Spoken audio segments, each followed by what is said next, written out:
Hello everybody from Plant Reviews UK. Today is the 18th of July 2023, and in this video I want to talk about this fantastic orchid I have been keeping for about 6 years now. I bought it before buying my house, so must have been at least 6 years, 6 years and a half. And this one is the Miltonidium, actually Oncidopsis, now is classified as Oncidopsis, not Miltonidium anymore. Bartley Schwarz Beall, actually incorrectly labeled first as Highland, but actually this one is the variety called Beall. I'm not too sure if it's actually pronounced as it is. And I have here the website Orchid Roots. As you can see that the Beall has these beautiful burgundy flowers, while the Highland White is more, as they say, white and flower. However, I have the most common variety. It is this absolutely stunning deep red burgundy flowers, as you can see here. So this variety has been renamed Oncidopsis rather than Miltonidium. As you, all of you that have some background in orchids, as you can see, you can imagine by these names of this orchid, it is basically a hybrid between some Oncidium and some Miltoniopsis. Usually the first name of a hybrid is the pod plant, so the parent that provides the seed of the plant. So in this case, as it is an Oncidopsis, the seed parent should be an Oncidium or an Oncidopsis, and indeed it is a Oncidopsis, the Oncidopsis red pally, that was crossed with an Oncidium Honolulu, and then, well, the grandparents are Oncidopsis endeavor and Miltoniopsis Margot Hoyt. Anyway, the first one is the grandparent, so the seed at some point, the great grandparent who have originated the seed must have been an Oncidium, if this one is an Oncidopsis. Otherwise, Miltonidium it would have been if it is the mother of, well, the pod parent, the plant producing the seeds of this plant would have been a Miltoniopsis. So the plant is actually this variety is this hybrid was a very common hybrid to get about 6 or 7 years ago. I don't find this hybrid so much traded at the moment. It used to be very common. I never had the need to buy it in online, because it was very common in garden centers. Sometimes even in you had the chance even to actually buy it in supermarkets as well. And this one in particular is a hybrid registered by G.R. Baker in 1986. So again, that is the seed parent, the Oncidopsis red pally, while the pollen parent was Oncidium Honolulu. The Oncidiums are orchids that are cool to temperate growing. They don't need warm temperatures really to grow, so they're not strictly tropical, like for example many Phalaenopsis are. So if you live in a temperate climate, like I would say southern Mediterranean, as long as your environment in winter doesn't face freezing conditions, you should be able to keep them outdoors all year round, or at least most of the year outdoors. And me, I live in England, so obviously every winter we have kind of, well, maybe not every winter freezing temperature, but every winter we have temperatures very close to zero, so I definitely wouldn't risk to keep this orchid outdoors. If your temperature anyway usually are about 10-15 degrees, they don't drop below 10-15 degrees, you should be able to keep this orchid outdoors all year round. Not too sure about 10, but definitely 15 degrees, it's a temperature that this orchid can stand all year round, a minimum of 15 degrees. However, really, these orchids don't really like very hot temperature. And I have it indeed in the coldest part of my house, that is the ground floor, and I have it in a northeast facing windowsill. And considering that even the amount of light it receives is not that great, like for example, I would never be able to bloom a cattleya in these light conditions. The Oncidiums are actually quite reliable bloomers in this condition, and in particular this one I found it very, very easy.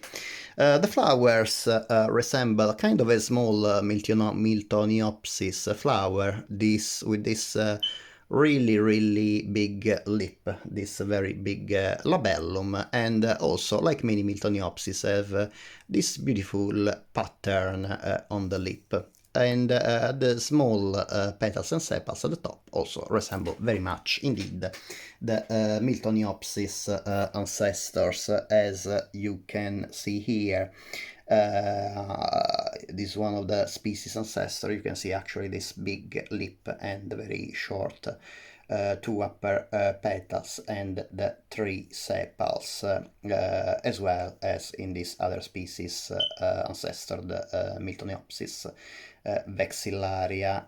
The other Miltonopsis as ancestors are the Roesley and then the Miltoniopsis phalaenopsis. There is actually this beautiful pattern on the lip. You can see how big the lip is in this in the Miltoniopsis.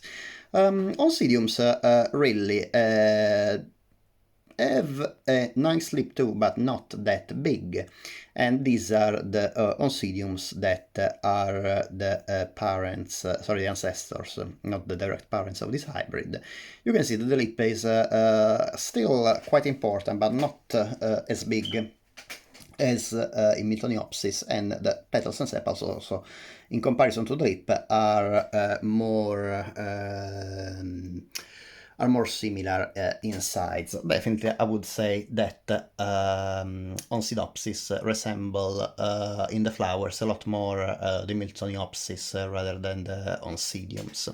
However, the big pseudobulbs are more resemblant to me, the Oncidiums, rather than the Miltoniopsis parent. Usually, Miltoniopsis don't have this huge pseudobulb at the bottom. Well, the bottom, basically the base of the plant, where the plant keeps its energy.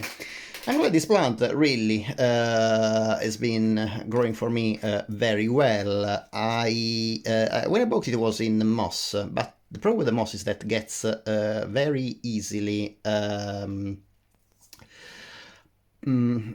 kind of say compressed, and doesn't if you don't replace moss regularly, it risks to suffocate the roots because it becomes quite compact.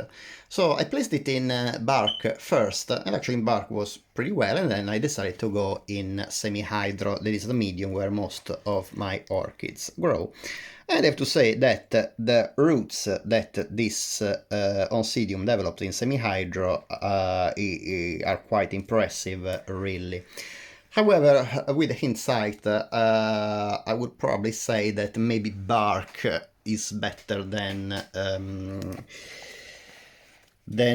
clay, than leca pellets, because these leca pellets maybe are of not very good quality at the top, but tend to be quite dry, as you can see. So the roots sometimes risk to dry up.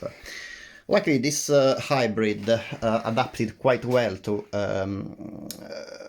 to my semi-hydro conditions. However, my other Oncidiums really don't like the semi-hydro. For example, with Brassia, unfortunately, the plant died because couldn't basically adapt to the difference in humidity between the top layer and the lower layer of the leca. So I would say leca for this hybrid is okay, but generally for Oncidiums I would rather recommend either bark or moss if you are able to avoid the moss getting too compact.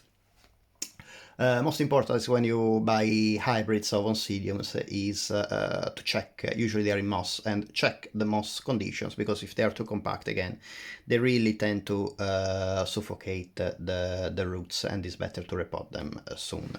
Another problem is that this huge bulb is actually the main bulb that had the plant when I bought it. Generally, when the plants get bigger, the bulbs produced become bigger and bigger. So what I can see from this plant is that actually I can see that even if it's still blooming, the pseudo bulbs of the plant are instead getting smaller and smaller. That is not a very good sign. So the plant is still able to bloom, yes, but imagine that when I got this plant, it had like maybe 8, 9 or 10 flowers, and instead with this blooming produced only 4. So even if the flowers are absolutely gorgeous, really it's I don't think evidently leca provides the best condition for this hybrid. You can grow it and you can bloom it, but maybe bark and moss would be better suitable. Also, maybe having a northeast windowsill is not the ideal exposure. Should be better an eastern windowsill to get a nice amount of light even in winter. The plant is not too big. You can see, well, in comparison to my hand, it is actually pretty. It's not a mini orchid, but I would say medium-sized. But what I really love of this orchid is not only the flowers, look how incredibly gorgeous they are, and look also at the beautiful color, this deep red burgundy on the petals and sepals, as well as in part of the lip, while the rest of the lip is white with some spray of fuchsia magenta, and there are some yellow, two main yellow parts in the at the base of the lip. So in addition to the absolutely stunning color, I have to say that the scent is incredible. It reminds me, it's very sweet, it reminds me a bit of the pink jasmine, the Jasminum polyanthum, but I would say it's even sweeter. It's like a very clean, sweet scent, and I have to say with just 4 flowers, this plant is able to fill the kitchen, that is the place where I keep the plant usually, with its wonderful fragrance. At the moment I keep it in the, I just put it in the dining room to make the video. So definitely I can recommend this as one of the most fragrant orchids of all, and if you find this and you love fragrant orchids, go for it, because it's absolutely stunning. The fragrance, really intense, and the flowers last about 3-4 weeks, so they provide a nice long period where you can enjoy both the amazing color and the wonderful fragrance. And I think that in comparison to other Oncidiums, and not to talk about Miltonopsis, Miltonopsis are notoriously difficult to grow, this one is very, very easy. Again, even if it's growing in what I think is suboptimal culture conditions, is still able to bloom, even if the bulbs are getting smaller. So what I would say is, yes, I described you how I have been keeping it, but if you want to keep it even better, just provide a medium that ensure moisture conditions all over the medium, not just quite wet at the bottom, but actually quite dry at the top, and also provide sufficient light throughout the year. So really not a north facing windowsill, but an eastern facing windowsill is better. And if you keep it indoors, just avoid to keep this plant in areas that are a bit too warm. This orchid likes pretty cool temperature, especially winter, around 15-18 degrees, so keep it in the freshest part of your house, ensuring that it gets a good sufficient amount of light in winter as well. Not very intense, not direct as a cattleya or a Rincoleria might have, but still a nice amount of light. Indirect sunlight is ideal. I didn't find the plant having troubles with environmental humidity, even if some parts of the leaves are quite dry.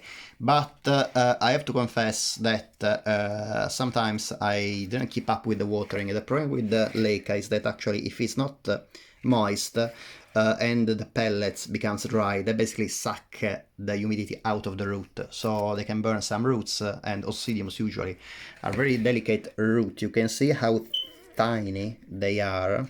Definitely nothing as thick as a Phalaenopsis or a Cattleya. So Oncidiums roots tend to be quite delicate, and that's the reason, because they need a constant moisture in the medium. So if you have it in Leica like me, obviously you are able to grow it, maybe not ideal, but you can still grow it, but please ensure to keep it moist properly. I think that I have discussed everything you needed about this orchid. About the fertilizing, I try to fertilize it once every 2 to 3 weeks with Orchid Focus. Is the fertilizer for orchids I have, and have pretty good results. And this plant blooms once a year in summer, so indeed every summer it blooms for me. And it is also a pretty cheap plant. I think I bought it 6 years and a half ago at about maybe £8. That would be like €10 or maybe $9 or $10, pretty much. So it's not really a very expensive plant. Now, I'm not too sure, after so much of the inflation we are having this year, how much would it be, but still it's definitely one of the cheapest orchid you can find. Very easy to grow, and so if you find it really and you love orchids that are fragrant, go for it, because the scent is absolutely amazing. And even more, it is not very common to find red orchids with such an amazing scent. So, and I love both red and fragrance in flowers, so really this is definitely one of my favorites. As usual, I hope that you enjoy the video. Thank you very much for watching, and I hope to see you next time.